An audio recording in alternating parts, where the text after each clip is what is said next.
Long before we built cities or carved gods from stone, the sky was already recording. Silent, patient, eternal. Every empire that rose and fell did so beneath the same unblinking eyes. But what if the sky isn't just watching? What if it's remembering something we've forgotten? They say lies are born on earth, but the greatest one was written above it. Not in books, not in history, but in light, hidden in the slow turning of constellations, in the rhythm of suns that move like gears in a celestial machine. And somewhere in that clockwork, one light does not belong. It drifts against the pattern, vanishes, then returns, again and again. The ancients called it Nibiru. To them it wasn't just a wandering star, it was home. Before we go further, take a moment to breathe. And if you're here walking this strange road with us, press the like button and let the stars know you're listening.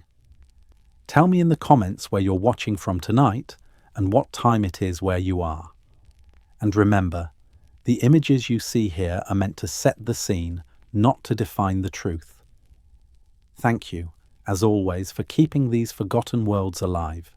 According to the oldest Sumerian tablets, Nibiru was the world of the gods, the Anunnaki, those who from heaven to earth came.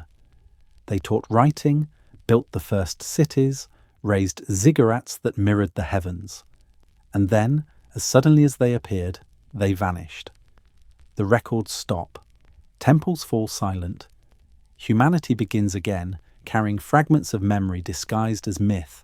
Across time, the same story re-emerges under different names: the Destroyer, the Phoenix Star, the Crossing of Worlds. Always returning, always bringing both order and ruin. Modern historians dismiss it as mythology, yet the oldest inscriptions disagree. In Eridu and Nippur, 6,000 years ago, the word Nibiru was carved beside the symbols for the sun, Jupiter, and the crossing. In Babylon's Enuma Elish, it is the star of Marduk, shepherd of the gods, keeper of the celestial paths. To priests it was harmony, to prophets it was judgment, and to those who dared to look too closely, it was a warning. That contradiction, the planet of creation and destruction in one name, is where history fractures. Because if these myths hold any truth, civilization didn't rise from rivers of mud and chance. It began somewhere else, beneath alien skies in a world long lost to time. What if the stories of Nibiru are not allegories, but memories? What if home was never here at all? In forgotten archives, archaeologists still find the echoes. King lists where rulers reign for 30,000 years, carvings of winged discs hovering over mountains, cylinder seals showing a solar system with one planet too many, each fragment a syllable in a broken sentence, one that once told us who we are and where we came from. But somewhere between translation and belief, the sentence was interrupted.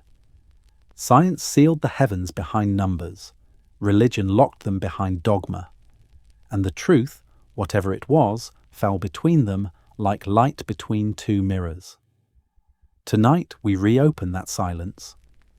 We follow the trail from clay tablets to the edges of space, from the myths of priests to the equations of astronomers, in search of the same forbidden word. Nibiru, the crossing, the home we lost. So take a breath and look up. Past the haze of our atmosphere, beyond Jupiter's slow orbit, a faint red spark moves against the tide of stars. Patient, deliberate, ancient. It's coming closer, and with it, the story begins again. Centuries later, the silence would break, not from the heavens, but from a single man who claimed to read their language. He would unearth the forgotten name of Nibiru, translate what no one dared to believe, and turn myth into evidence. When he spoke, history itself began to tremble. He was not a prophet, not a priest, nor an astronomer, nor an archaeologist. Just a quiet man with a strange conviction that somewhere in the dust of Mesopotamia, humanity's true origin lay encrypted in the oldest language on earth. His name was Zechariah Sitchin, and what he uncovered would divide history into two kinds of believers: those who trusted the scholars and those who trusted the stars. Born in Baku in 1920, raised amid the ruins of empires, Sitchin learned early how civilizations rise and erase their predecessors. He studied economics in London, worked as a journalist, and lived an ordinary life, except for one obsession: the cuneiform tablets of ancient Sumer. While others saw symbols of gods and kings, he saw diagrams of machinery, flight paths, and astronomical codes. The myths, he claimed, were not poetry, they were blueprints. In 1976, his first book, The 12th Planet, detonated like a quiet revolution. Its thesis was audacious. Our solar system has a missing member, a massive world on a vast elliptical orbit. That world, Nibiru, is home to the Anunnaki, beings who came to Earth 450,000 years ago to mine gold and engineered Homo sapiens as a labour force. Sitchin's evidence rested on the Sumerian king list, whose rulers reigned for tens of thousands of years, and on the term Anunnaki, those who from heaven to earth came. He pointed to seals showing a sun surrounded by 12 bodies, including one beyond Pluto. He reinterpreted words that scholars read as myth into fragments of ancient engineering logs: launch platforms, sky chambers, fiery chariots. To his readers, it made haunting sense. The sudden leap of human intelligence, the appearance of agriculture and writing, could these have been the gifts of our makers? Was Eden not a garden but a genetic laboratory? Was Genesis itself a memory retold by descendants who forgot the science but remembered the awe? Mainstream scholars recoiled. Assyriologists accused Sitchin of cherry-picking translations, distorting grammar, and reading modern technology into sacred allegory. Anunnaki, they said, were simply divine powers of heaven and earth, not astronauts. Nibiru meant a crossing point, a star or planet in Marduk's path, not a rogue world. Yet the more they dismissed him, the more he fascinated the public. His theory provided something orthodox science could not: a coherent story. A story where humanity was wanted, even if only as slaves. Where the gods had faces and motives, not abstract forces. He replaced distant deities with tangible architects, flawed, proud, almost human. Sitchin wrote 6 more books, weaving a saga that stretched from Sumer to the Bible, from Atlantis to modern UFO lore. Each volume expanded the mythos: wars among the gods, sibling rivalries between Enki and Enlil, hybrid dynasties ruling Egypt and Mesopotamia. The cosmos became a stage for divine politics, and Earth their colony. To believers, he was a messenger reviving forbidden knowledge. To critics, a fabricator blending science fiction with scripture. But his impact was undeniable. By the late 20th century, Nibiru had entered global vocabulary, a symbol of hidden history, apocalypse, and cosmic return. Internet forums and late-night radio made it part of the modern mythos, a secret planet the governments knew about but would never reveal. What made Sitchin dangerous was not his mistranslations. It was his synthesis. He bridged myth, religion, and science into one narrative, hinting that everything we revere or fear might share the same origin. He called Nibiru the 12th planet, counting the sun and moon among celestial members, a deliberate heresy against the accepted map of the heavens. If true, it meant humanity's story was incomplete and our world only a fragment of a larger empire long forgotten. Yet Sitchin also invited a subtler question, one that would outlive his books. If our creators engineered us, did they leave a trace inside us, a code, a call waiting to be answered? When Sitchin died in 2010, he left behind millions of readers, boxes of unpublished notes, and a mystery that refused to die with him. His followers claim his death was too sudden, his archives too swiftly sealed. Others simply say his words lit a spark, a new kind of archaeology, one that digs through both soil and myth. In the decades since, Satellite surveys, DNA mapping, and the hunt for Planet 9 have strangely echoed his ideas. We no longer dismiss the possibility of hidden worlds or genetic interventions. We call them by other names: panspermia, exoplanet colonization, directed evolution. The science catches up, step by reluctant step, with what once was called blasphemy. Sitchin's legacy endures because he offered something rarer than proof: wonder. The sense that our history might be a message disguised as myth, and that deciphering it could reveal not only where we came from, but what we were meant to become. He left behind more than books. He left a riddle, one word carved into clay and echoing through time. Nibiru. What did it truly mean to those who first wrote it down? To find out, we have to go back, not to the future he imagined, but to the sky that began it all. In the ancient languages of the Fertile Crescent, words were not merely sounds, they were living mechanisms. Each syllable carried weight, purpose, power.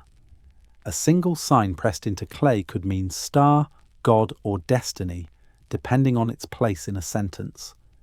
The ancients didn't just write, they engineered meaning. So when a Babylonian scribe etched the word Nibiru, he wasn't labeling a planet. He was describing an event, a moment where order trembled, where the paths of heaven intersected, a crossing. On one cracked tablet from Nineveh, a priest had inscribed, "He set up the station of Nibiru to determine their celestial bands, so that none may transgress or fall short." This line from the Enuma Elish, the Babylonian epic of creation, holds the first clear clue. In the myth, the god Marduk rises from the chaos dragon Tiamat's defeat and establishes cosmic law. He assigns each star and planet its station, its path, its duty. And in that act, he takes the station of Nibiru, the point from which all paths can be measured. To modern scholars, this verse is a map in miniature. Linguists trace the word back to the Akkadian Eberu, to cross, to pass over. Not Sumerian, as Zechariah Sitchin once claimed, but a later Babylonian concept. Nibiru, in this context, does not mean homeworld. It means threshold, the place where paths meet and realities overlap. But the Babylonians were not poets of abstraction. They were engineers of the divine. To them, the heavens were not metaphors but machinery. When Marduk takes the station of Nibiru, he becomes the cosmic regulator, the keeper of order. Every planet's path, every star's rhythm depended on that crossing point remaining true. In the clay star charts known as the Mul Apin, Nibiru is identified as the star of Marduk, often Jupiter, the brightest and most commanding light in the night sky, the shepherd of the gods. Jupiter's steady movement, its immense gravitational sway, made it a natural symbol for divine balance. So how did a word for celestial harmony transform, over time, into a prophecy of chaos? How did the crossing become the destroyer? As empires shifted, Sumer to Akkad, Akkad to Babylon, Babylon to Persia, each new culture inherited the old sky, but painted it with its own fears. The gods' names changed, and so did the purpose of their stars. The station of Nibiru drifted from the quiet role of cosmic accountant to the ominous title of the wandering star. A single mistranslation, a subtle evolution, and a guardian became an omen. The sky too evolved. The Babylonians divided it into three vast corridors, the paths of Anu, Enlil, and Ea, Father, Command, and Wisdom. Nibiru marked the junction of these realms, the crossroads of divine authority. To them, this wasn't symbolic theology, it was astronomy. Each path was a band of constellations, carefully measured and recorded. Nibiru, appearing at the point of intersection, was a literal coordinate in their cosmic geometry, the bridge between the divine and the mortal. In other words, Nibiru was never about where the gods lived. It was about when they crossed. If Sitchin's Nibiru is a planet, it moves through space in a great orbit, returning every 3,600 years. But the Babylonian Nibiru moves through time, marking the rhythm of ages. It is not an object but a clock, a cosmic metronome beating between chaos and renewal. And perhaps the ancients really did see something. Every 3,600 years, roughly the Shah, a sacred unit in Sumerian mathematics, Jupiter and Saturn align near the plane of the ecliptic. This grand conjunction, still celebrated by astrologers, occurs with astonishing precision. To ancient priests, such alignment signaled the end of one era and the birth of another, the crossing of heaven and earth. Could that recurring alignment have been the seed of the Nibiru myth? A real astronomical cycle later interpreted as a wandering world's return? Archaeologists have uncovered small clay spheres etched with concentric rings, one central star surrounded by 12 orbs. Sitchin cited these as ancient maps of the solar system, proof that the Sumerians knew of planets beyond Saturn. But in truth, they may have been something else. Sacred mandalas of time, portals of the heavens. Each ring a layer of order, each orbit a phase of existence. Time, not distance, was their obsession. For the priests of Babylon, astronomy was theology. The heavens were the mind of the gods made visible, and when those heavens crossed, reality itself changed. One broken tablet adds a haunting footnote. The red star that stands in the south after the gods of the night have completed their task. This is Nibiru. A red star, a southern sky. This is not Jupiter. It could be Mars, Antares, or something else entirely. The text doesn't clarify, and maybe that uncertainty is the key. Nibiru, in truth, may never have been one fixed point at all. It was any moment of passage, planetary, celestial, spiritual, a symbol that belonged as much to the inner cosmos as the outer one. Seen through this lens, the myth no longer feels like science fiction. It feels like remembrance, a map of cycles, a code of rebirth hidden in the stars. The Babylonians weren't warning us of invasion.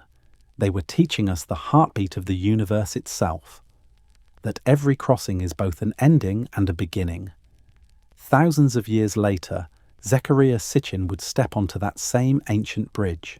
He would look at the word Nibiru and see not a crossing but a planet, transforming symbol into story, mythology into orbit.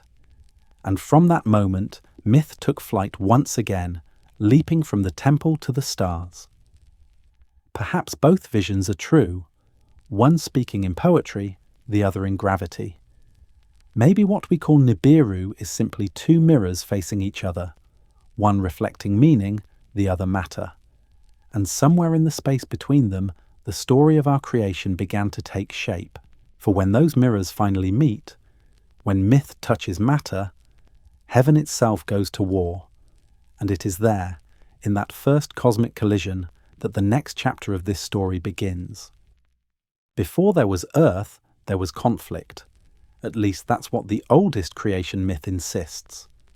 The Babylonians called it Enuma Elish, when on high. It begins not with paradise, not with light, but with turbulence. Two primordial beings, Apsu and Tiamat, float in the void. One the sweet water beneath all creation, the other the salt sea above. Their mingling births the first generation of gods, radiant and noisy.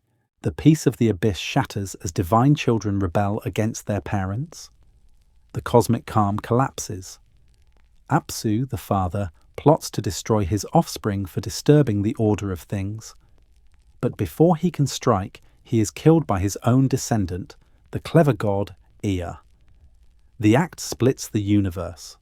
In her fury, Tiamat rises, the first mother turned avenger. From her storming womb, she creates 11 monsters, serpents with razor scales, dragons breathing fire, scorpion men, and hurricane demons. She names her new consort Kingu as commander and gives him the Tablet of Destinies, the cosmic law that governs all fates. The younger gods, terrified, fall into silence until one among them, Marduk, born of the winds, steps forward. He makes a pact.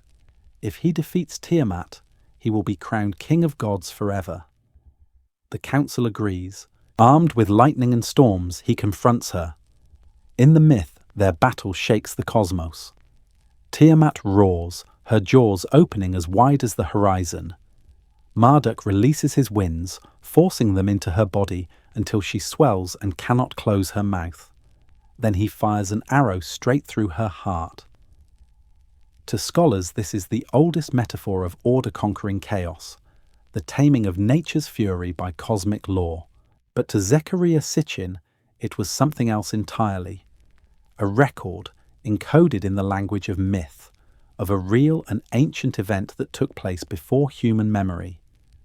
He read the Enuma Elish not as theology, but as physics. In Sitchin's interpretation, Marduk was not a god at all, but a planet, a massive world captured by our sun long ago, a wanderer from the deep void. He called it Nibiru, a celestial refugee on a vast looping orbit that takes it 3,600 years to complete a single revolution. And Tiamat? Not a goddess, but a planetary ancestor, a colossal world once orbiting between Mars and Jupiter.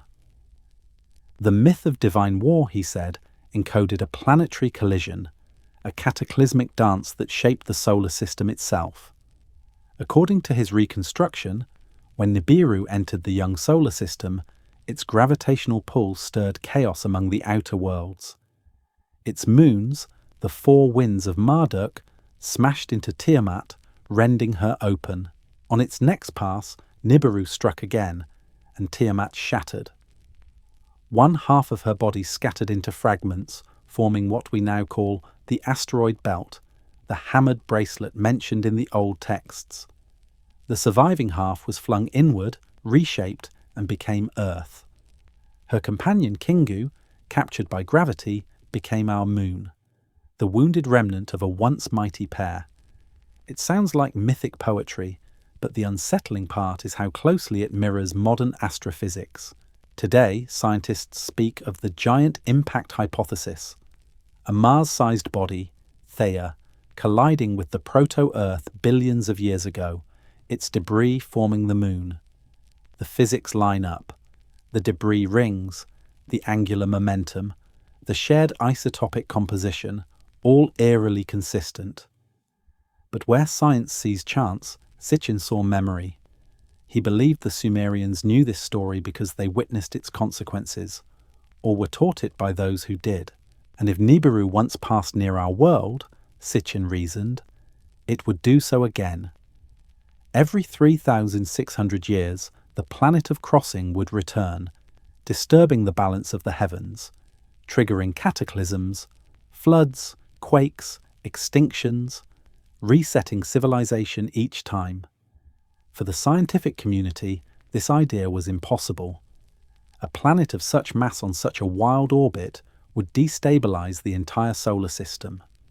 No telescope, no probe has confirmed its presence, but to Sitchin's followers, absence of evidence was not evidence of absence.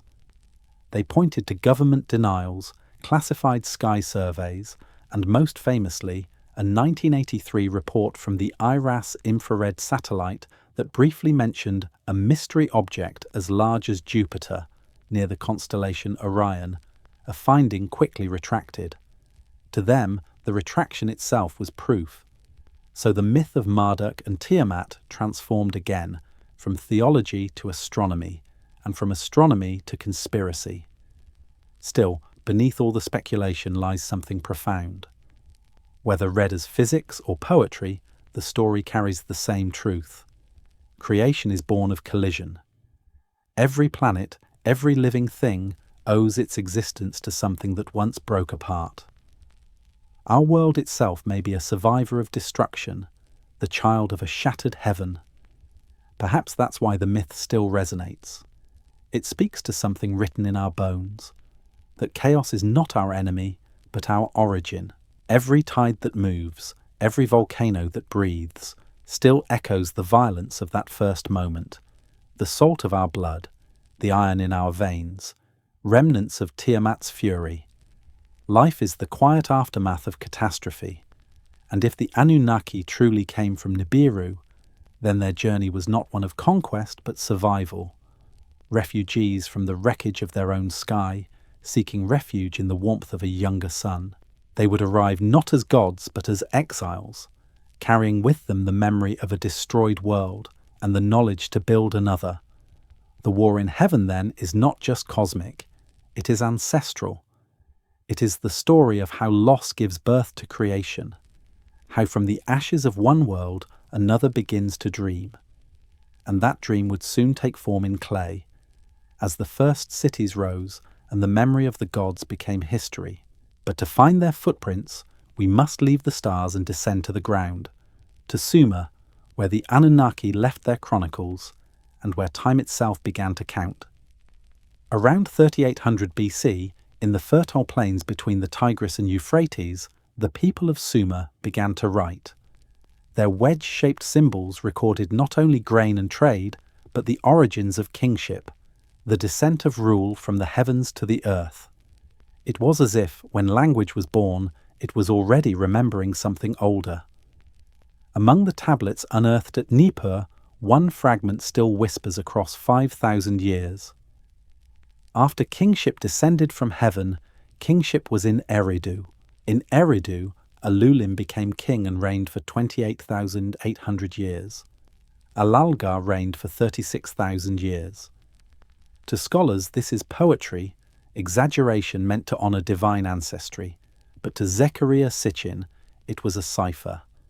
He believed those impossibly long reigns were not errors, but a different measurement of time altogether. The Sumerians counted not in base 10, like us, but in base 60, a system both mathematical and celestial. Within that system, one great unit of time stood apart, the Shah, equal to 3,600 Earth years. For Sitchin, this was not coincidence. It was the orbital period of Nibiru, the homeworld of the Anunnaki. Divide the reigns of the ancient kings by 3,600, and suddenly the timeline becomes strangely consistent. From this equation, Sitchin reconstructed an entire pre-human history, 450,000 years ago.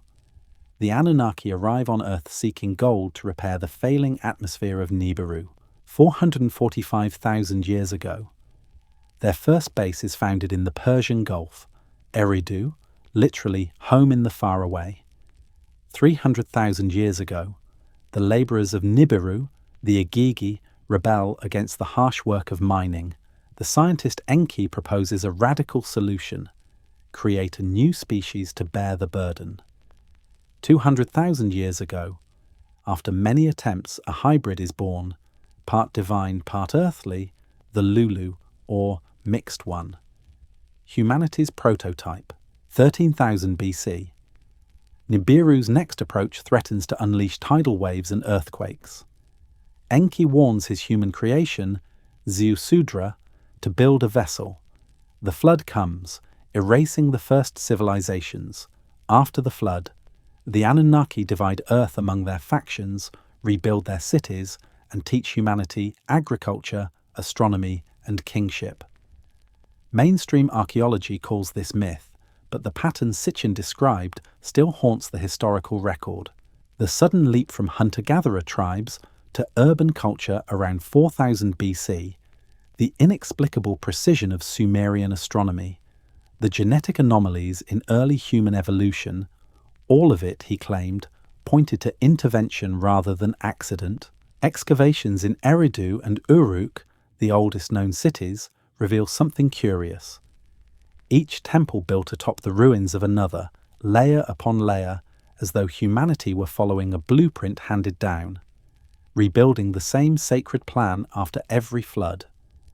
In these ruins, small cylinder seals depict horned figures descending from winged discs, offering tools and knowledge to kneeling humans. To scholars, they are symbols of divine favour. To others, they look remarkably like engineers teaching their creation how to rise. But what made Sitchin's reconstruction endure was not proof, it was symmetry. The story mirrors the pattern of existence itself: creation, rebellion, catastrophe, renewal. Whether true or not, it speaks to something primal, the sense that we are part of an ancient cycle, not the beginning of it. Within that cycle burns a conflict as old as the gods themselves. Enki and Enlil, two brothers, two philosophies. Enki, the scientist and creator, saw humanity as his offspring, flawed but full of promise. Enlil, the commander, saw them as tools, noisy, disobedient, and dangerous. Their feud divides heaven and earth, compassion versus control, creation versus law.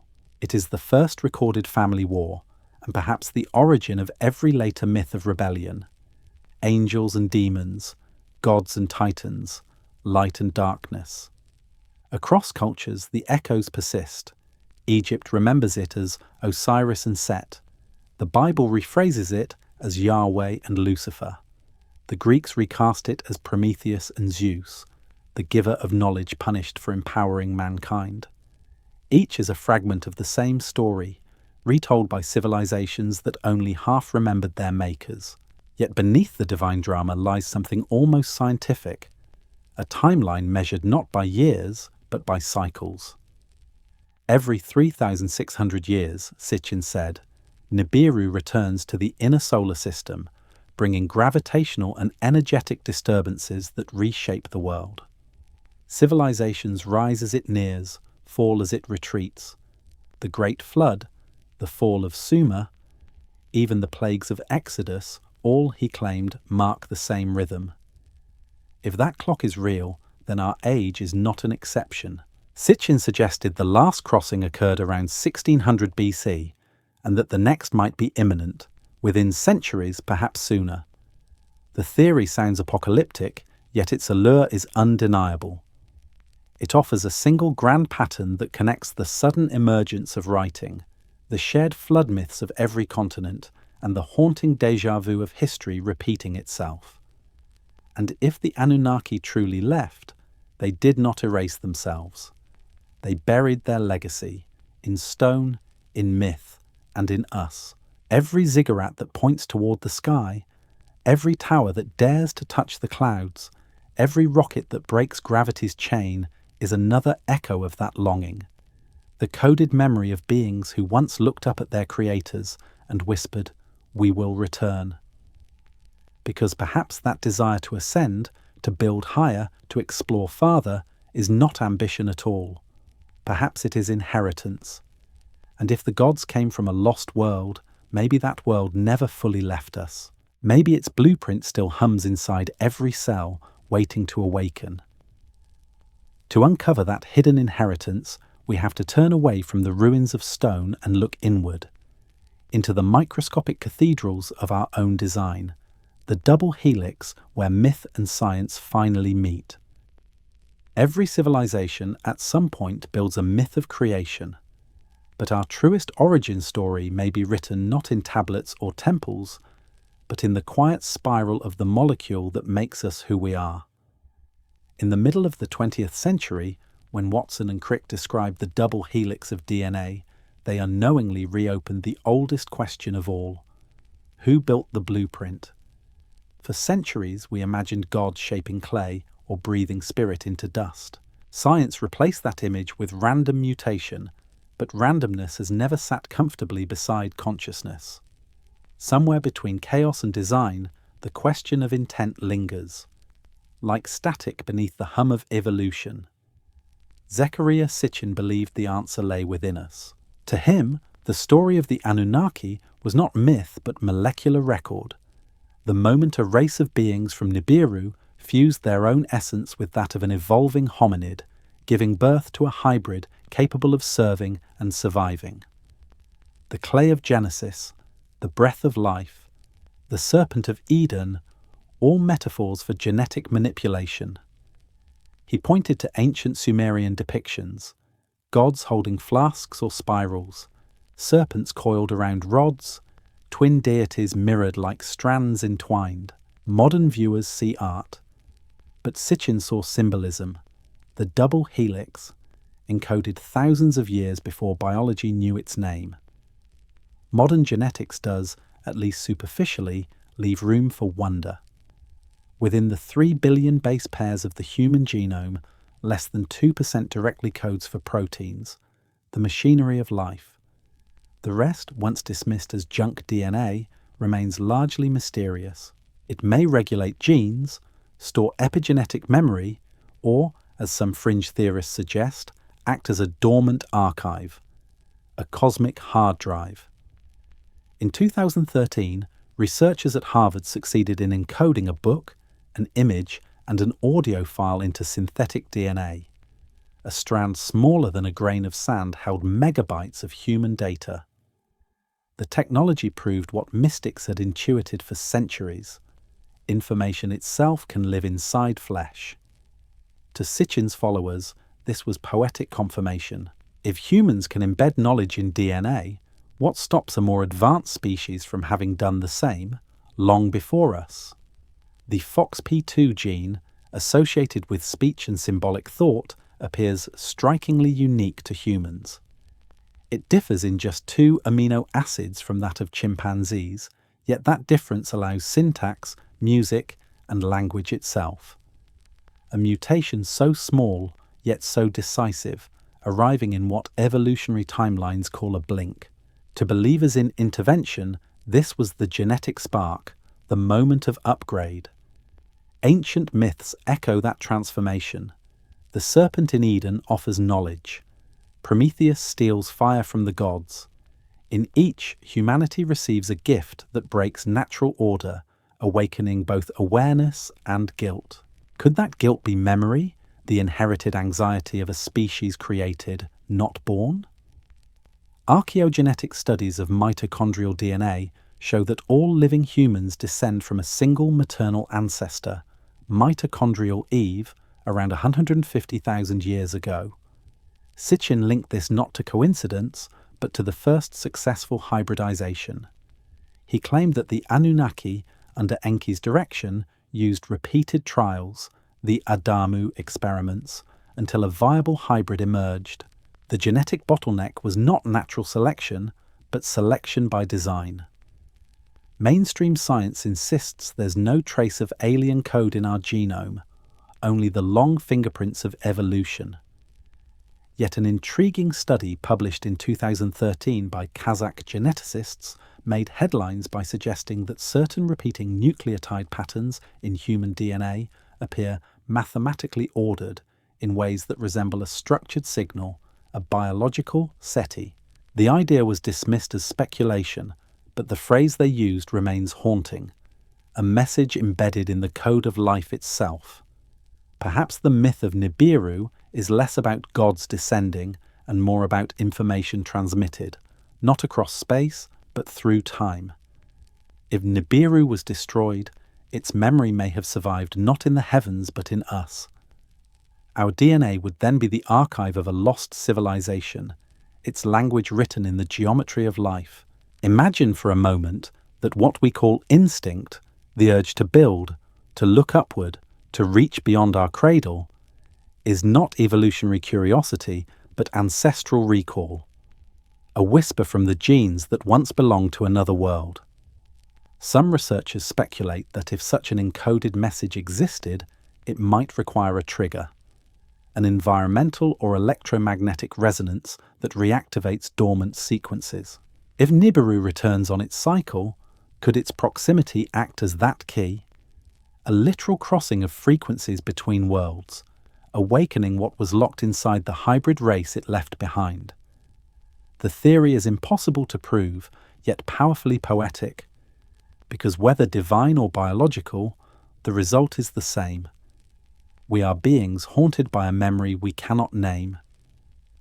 In the oldest tablets, Enki calls mankind the remembrance of the gods, and perhaps he was right, for inside every cell that remembrance still stirs.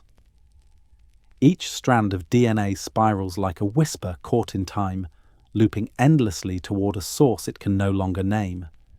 We spend lifetimes decoding that whisper, not realizing we are its echo, the created, searching for our creators. And as we look deeper within, the search turns outward again. From the quiet pulse of genes to the unseen forces that hold the planets in their paths, the pattern repeats. The same gravity binding atoms now drawing worlds. It is as if the code written in our blood continues in the heavens, a reflection stretched across scale and distance. Somewhere beyond the frozen edges of our solar system, that pull grows strange.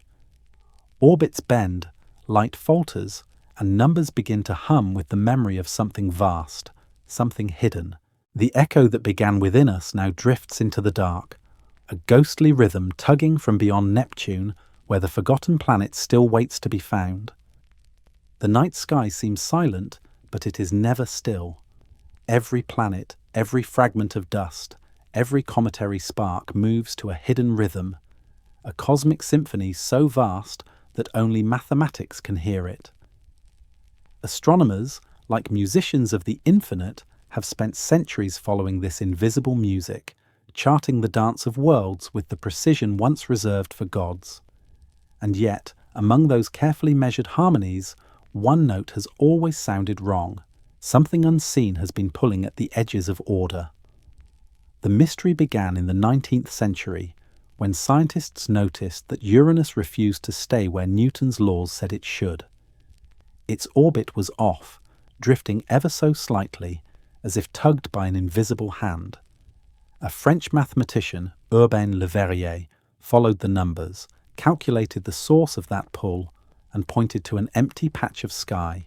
When telescopes turned to his coordinates, a new world appeared, Neptune, discovered by mathematics before human sight. It was the triumph of reason. But soon Neptune itself began to misbehave.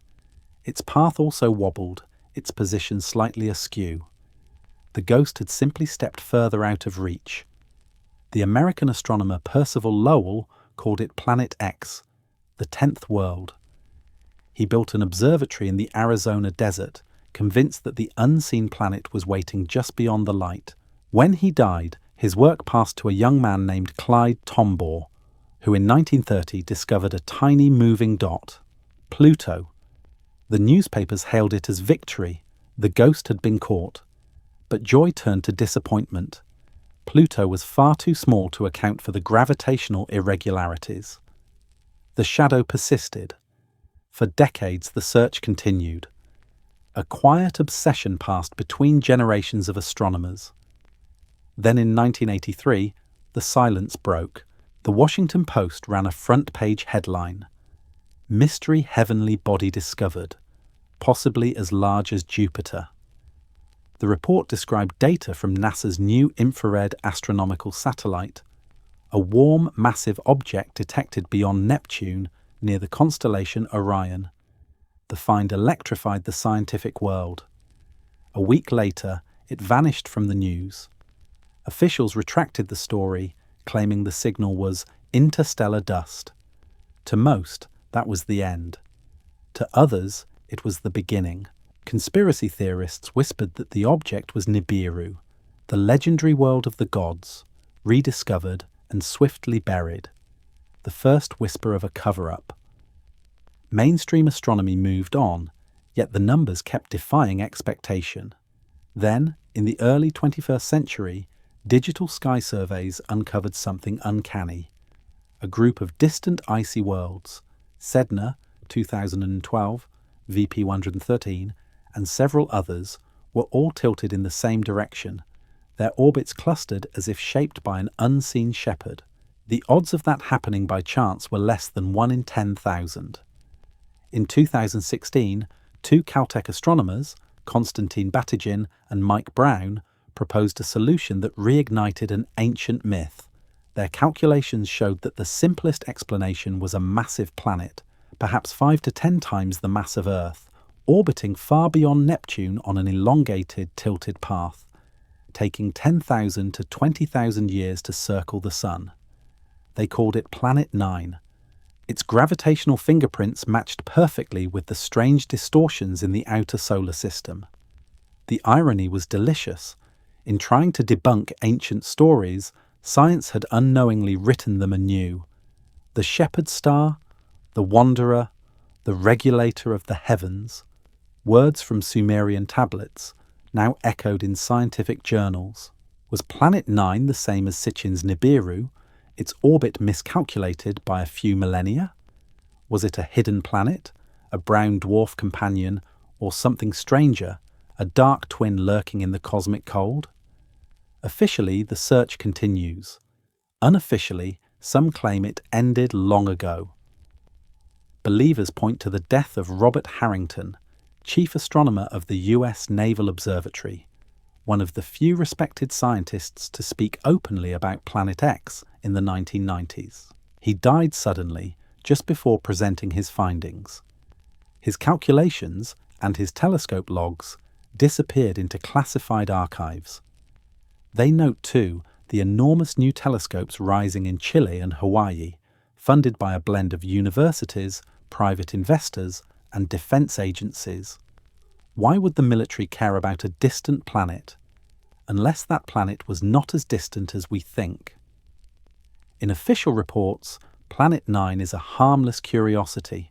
In hidden circles, it is the returner, the celestial intruder capable of tilting the sun's axis, showering comets toward Earth, and restarting the clock of life itself. Still, even the skeptics cannot deny the mathematics. Something massive is out there, something shaping the outer solar system like an invisible sculptor.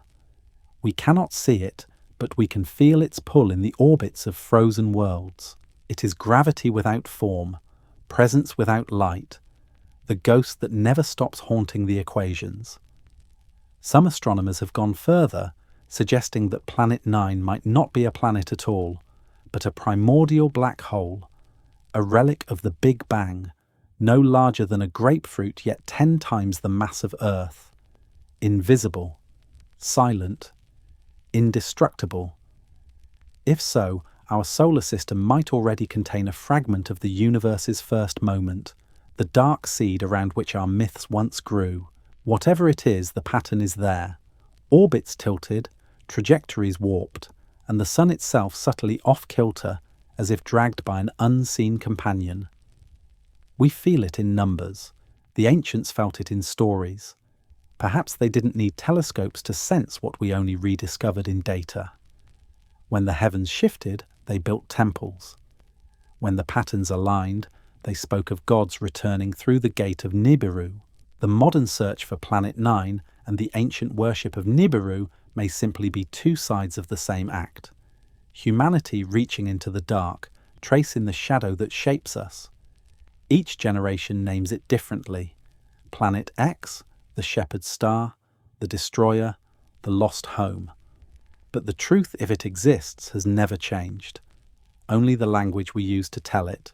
And if that hidden world still circles us, unseen but inevitable, its next return may not be a collision of worlds, but a collision of meanings. Because what approaches us now may not be a planet at all, but the reflection of our own longing, the shadow of our myths gathering form again. And when that shadow deepens, we may discover that the crossing of worlds has already begun, not in space, but in the mirror between them. In every ancient story, creation never stands alone. It is always followed by its reflection, light born with darkness, gods born with their shadows. The Greeks told of Castor and Pollux, twin sons of Zeus, one mortal and one divine, bound together so that neither could live without the other. The Egyptians spoke of Osiris and Set, brothers who ruled life and death in perfect opposition. And in the hymns of Sumer, the heavens were divided between Anu, lord of the above, and Enki, keeper of the below, a cosmos mirrored across invisible planes. From the dawn of civilization, humanity sensed a pattern. Everything exists in pairs. Heaven and earth, order and chaos, Nibiru, and its reflection. Thousands of years later, science would stumble upon the same symmetry, stripped of poetry but steeped in precision. Physicists call it the mirror matter theory, the idea that for every particle in our universe, there exists a counterpart of opposite charge and spin, forming an unseen, perfectly balanced mirror universe. This shadow cosmos, they say, does not reflect light or matter as we know it. It interacts only through gravity, invisible yet entangled with our own. If true, our reality is not singular but doubled, two worlds orbiting one truth. The ancients might have called this the other heaven. Now imagine that somewhere within this mirrored cosmos, there circles a planet that echoes our own. It has its own oceans, its own winds, perhaps even its own inhabitants, but its light never reaches us. It is gravity's twin, not its reflection. It moves in resonance with Earth, tracing the same dance but out of phase, separated not by distance, but by dimension. When our two worlds align, even briefly, the veil between them trembles.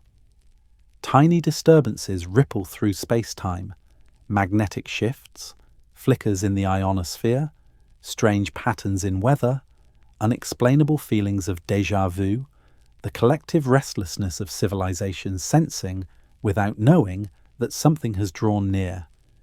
To science, that idea sounds like speculation. To myth, it sounds familiar. In Sumerian cosmology, Nibiru was the crossing point, not just between orbits, but between realms. Perhaps when the ancients said those who from heaven to earth came, they did not mean across space, but across reality. Heaven was not far away. It was beside us, vibrating at a frequency just beyond sight. And if the cycle of 3,600 years recorded in Sumerian texts was not an orbital period, but a resonance, the story changes entirely. It becomes not astronomy, but synchrony. Every few millennia, the two realities, ours and its mirror, drift into alignment. The barrier thins, and across that invisible membrane, memory leaks through. When that happens, civilizations awaken. New knowledge appears as if from nowhere. Cities rise overnight, geometry perfect, astronomy precise beyond explanation. Then, as the resonance fades, the link dissolves. The golden age collapses. Humanity forgets what it knew, and history resets. It's an unsettling thought, but it fits the pattern of our past. The sudden brilliance of Sumer, the precision of Egyptian pyramids, the lost engineering of Puma Punku and Baalbek, each could be the residue of one such crossing when two worlds briefly touched, sharing consciousness like twin neurons firing across a cosmic brain. In modern physics, the same logic appears in quantum entanglement, the mystery of two particles remaining connected across infinite distance. When one changes, the other instantly responds. What if entire worlds could be entangled this way? What if consciousness itself, memory, imagination, intuition, is the faint echo of that connection rippling through the divide? In that case, Nibiru is not just a planet. It is a memory field, the collective mind of a civilization that once shared reality with ours. Perhaps the Anunnaki were never travelers from afar, but reflections of ourselves, a parallel version of humanity that learned to cross the mirror. Ancient mystics hinted at this long before quantum theory. The Hermetic axiom proclaimed, "As above, so below, as within, so without." It wasn't just philosophy, it was instruction. A mirror world above, a mirror self within. To know one is to awaken the other. This is why the ancients built in symmetry. The twin pyramids of Giza aligned to Orion's belt, a reflection of heaven etched in stone. The twin ziggurats of Ur, the mirrored layout of Angkor Wat, designed to echo the stars.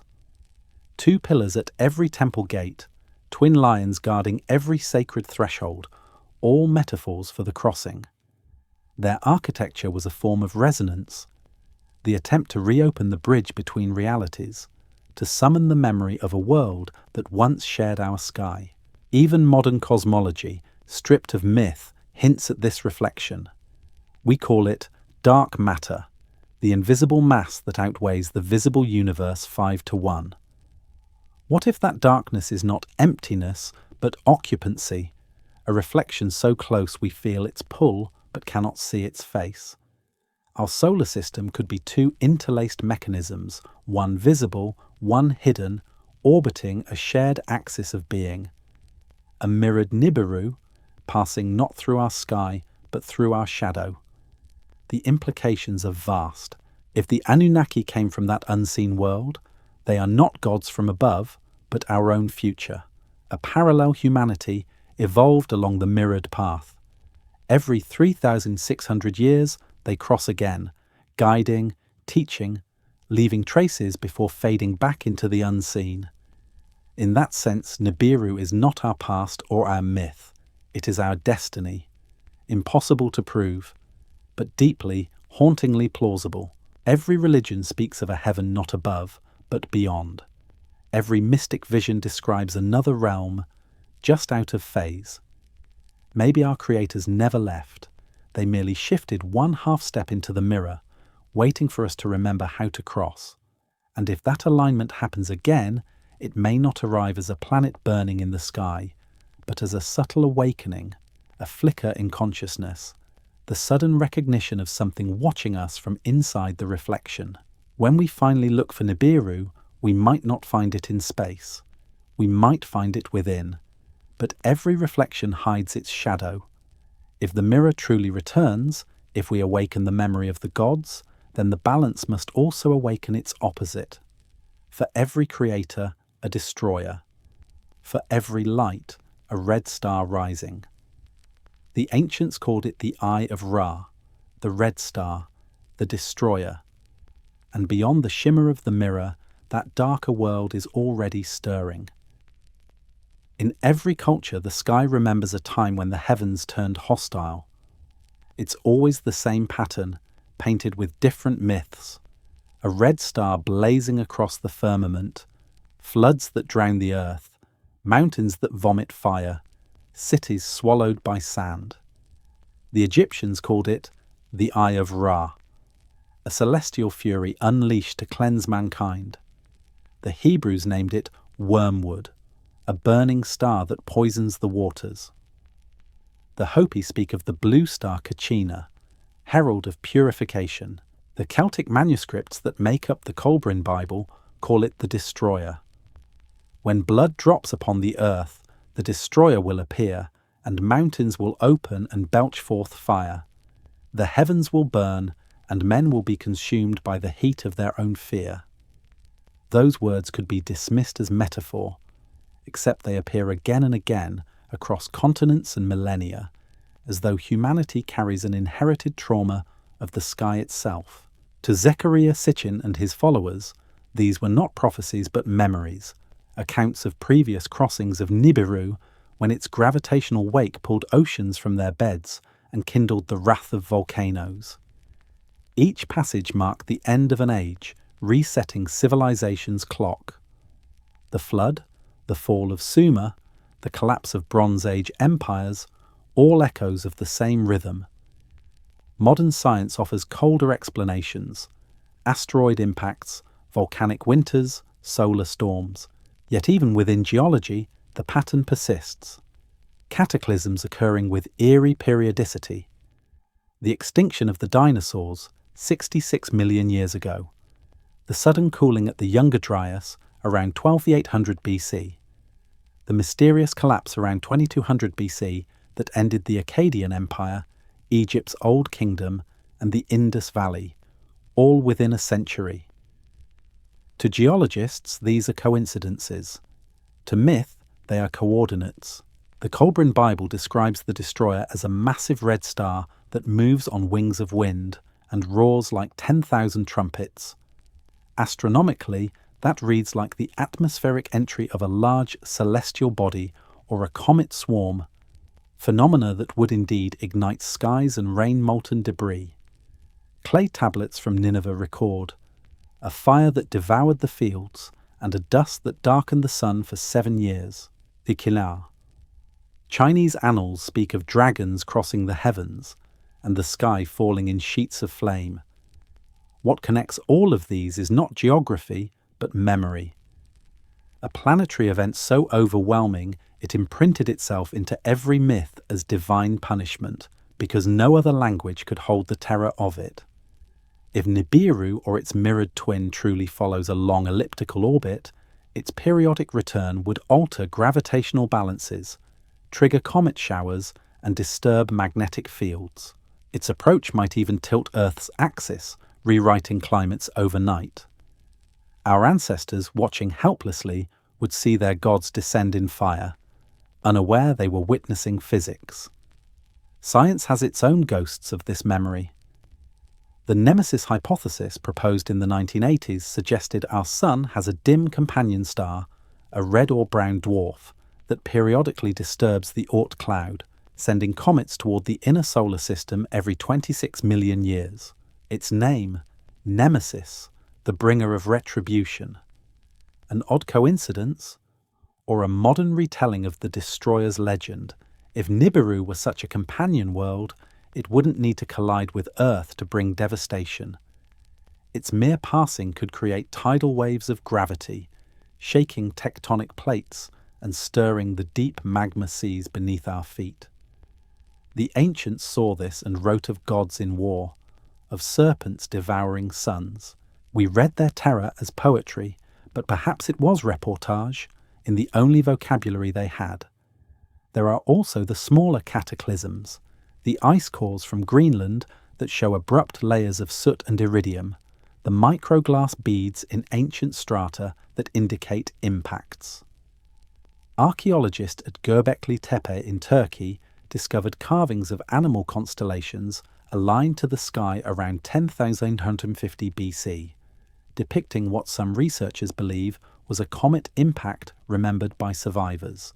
If true, it means the world's oldest temple was not built to praise the gods, but to warn the future. And what if those warnings were not merely about the past, but the next return? The Kolbrin claims the destroyer will reappear when men forget the days of darkness. In an era of satellites and denial, that line feels almost prophetic. Believers claim the signs have already begun. Shifting poles, unprecedented solar storms, glowing auroras visible at the equator, and strange hums reverberating in the ionosphere. Skeptics call these natural cycles, but in the lexicon of myth, the patterns rhyme too neatly to ignore. Maybe the destroyer is not a planet at all, but the shadow of cosmic law, the periodic correction of a universe that refuses stagnation. As above, so below, destruction to make space for rebirth. The red star is not evil, it is equilibrium. In that sense, the end of an age is not punishment but punctuation. It resets the sentence of civilization so the story can begin again. The ancients left behind warnings disguised as worship. The ziggurats of Mesopotamia aligned to stars, the pyramids' shafts pointing toward Orion, the stone calendars of Mesoamerica measuring the intervals between endings. Each monument is both tomb and clock, marking the rhythm of the crossing, and if that clock is real, then its hands are already moving. Nibiru's orbit, whether of rock, light or memory, always returns. The only question is whether we will see it coming, or like every age before us, mistake it for the wrath of gods. But not everyone waits helplessly. Some prepare, not through prayer, but through power. In the shadows of mountains and the depths of the earth, new temples are being built, not for worship, but for survival. And it is there, behind sealed doors and silent funding, that our story turns next, to the secret architects of refuge and the conspiracy of those who would outlive the next crossing. If a storm cannot be stopped, it can be prepared for. And if truth cannot be denied, it can be buried, deep enough that only those who built the vault know where it lies.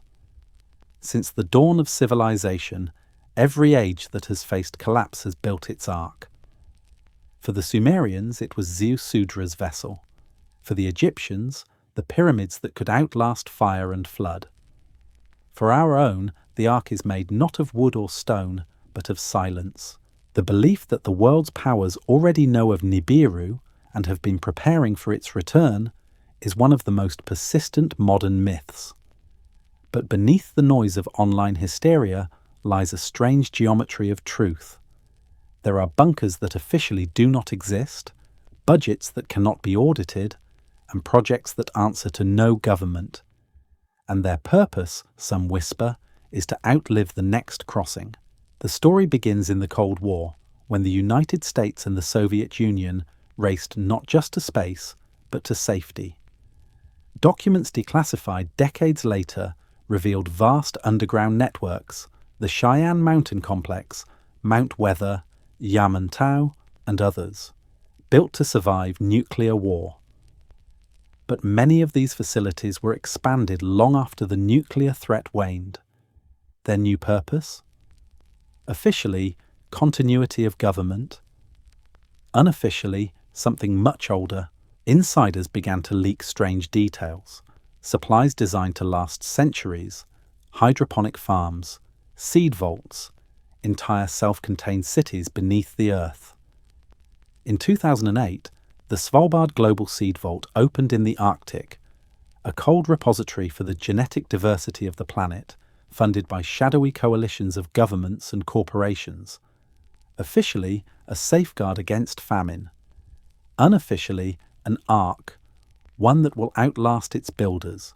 Then there is Denver International Airport. Its vast subterranean tunnels, apocalyptic murals depicting chaos and rebirth, the dedication plaque showing the New World Airport Commission, an organization that exists nowhere else. To some, it is a transport hub. To others, it is a cathedral for a coming age. What connects these fragments is not proof, but pattern. The same rhythm of secrecy that has followed Nibiru's name since the first tablet. Every few decades, a new coincidence.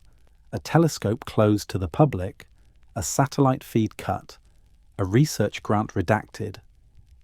The Vatican's observatory on Mount Graham, equipped with an infrared telescope named Lucifer, claims to watch for near-Earth objects. But why infrared? The same wavelength used to detect cold, distant bodies like Planet 9. Why the name that means light bringer? The conspiracies merge like rivers. NASA's supposed knowledge of an incoming world, elite relocation to bunkers in New Zealand, billionaires buying land above ancient cave systems. Most dismiss this as paranoia, but every rumor seems to leave behind one physical trace: construction. Someone, somewhere, is building for something. And what if the builders are not only human? Sitchin's final volumes hinted at a darker alliance, that certain bloodlines claiming descent from the Anunnaki hybrids have never relinquished control. Royal houses, secret fraternities, financial dynasties, all allegedly tracing their lineage to those who from heaven to earth came. Perhaps they do not fear the return of their creators. Perhaps they await it. It is a chilling symmetry. The gods left, and their children stayed behind to rule in their name. Every empire since has mirrored their pattern: divine right, hidden knowledge, chosen heirs. And now, as whispers of Nibiru resurface, so too does the architecture of survival. Imagine a council convening beneath a mountain, walls of screens showing orbital data, magnetic fields, and ancient star maps. They know what is coming, but not how to stop it. Their task is simpler: to endure it. The human world above, politics, economy, belief, is noise to be managed while the real work continues below. Like the priests of Babylon tending to celestial charts, they wait for the crossing. If this sounds like paranoia, remember, history is written by the survivors, and survival requires secrecy. When the waters rise, those in the ark are not the ones shouting from rooftops.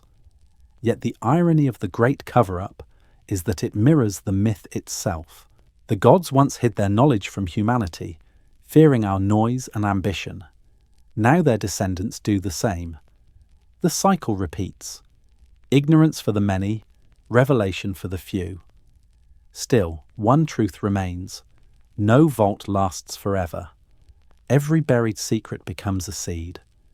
And when the storm passes, those seeds crack open and grow into new myths, new civilizations, new questions. Maybe that's what the architects of survival misunderstand. They think the point of the ark is to escape the flood. But every flood, celestial or human, is not an ending. It is the reset, the purification that ensures memory never dies completely. When the dust settles, new eyes will look up and see the same red spark on the horizon, asking the same forbidden question.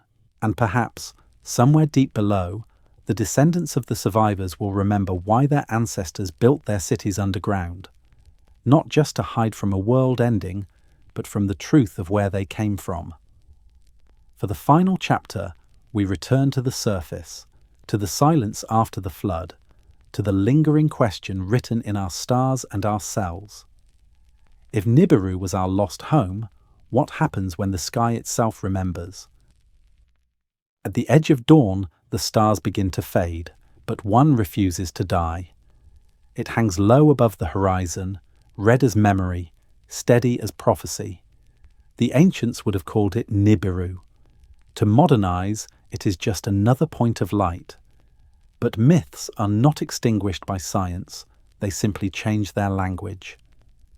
We have followed this name, Nibiru, across the map of human time, from clay tablets to telescopes, from the first cities to secret bunkers.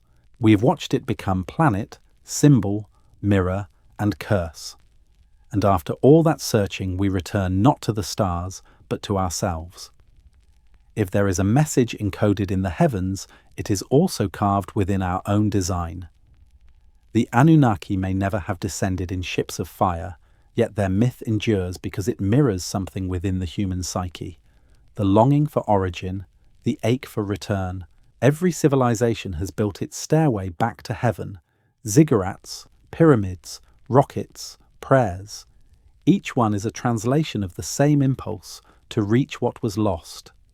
Perhaps that's what Nibiru truly is. Not a planet, but a direction, the gravitational pull of remembrance. A spiritual home exerting invisible force on our consciousness, tugging at the orbit of our collective soul. We feel it as nostalgia for a place we've never been. We build it into our stories because we cannot bear the thought that home might never have existed at all. Even in science, the metaphor lingers. Astronomers call their unseen world Planet 9, the ghost whose gravity shapes what we cannot see. But gravity is also the name we give to the weight of truth, the inescapable attraction toward what is real.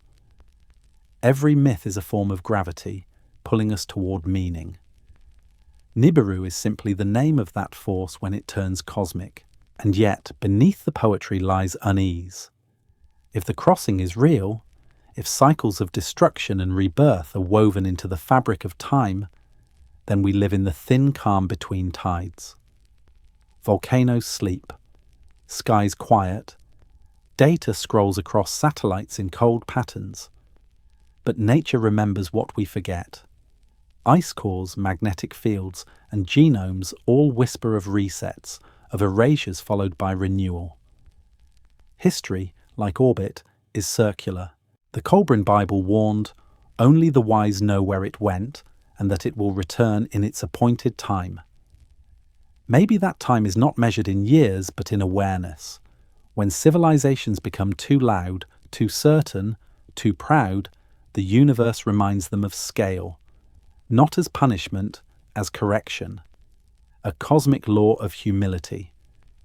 Perhaps that is why so many cultures speak of the Watchers, the Returners, the ones who cross. Jitsun, not gods but cycles themselves, manifestations of the universe resetting its rhythm. The flood, the fire, the silence, each is a heartbeat of the same living cosmos. And humanity, born of that pulse, carries its echo in our blood. Imagine this. One night the veil thins. The sky hums at a frequency that resonates with something inside you, not fear, but recognition. In that moment, the myths stop being stories and become mirrors. You are not looking up at a foreign world returning. You are watching the forgotten part of yourself rise over the horizon. You are the crossing. That is the final paradox of Nibiru. The lost home was never lost.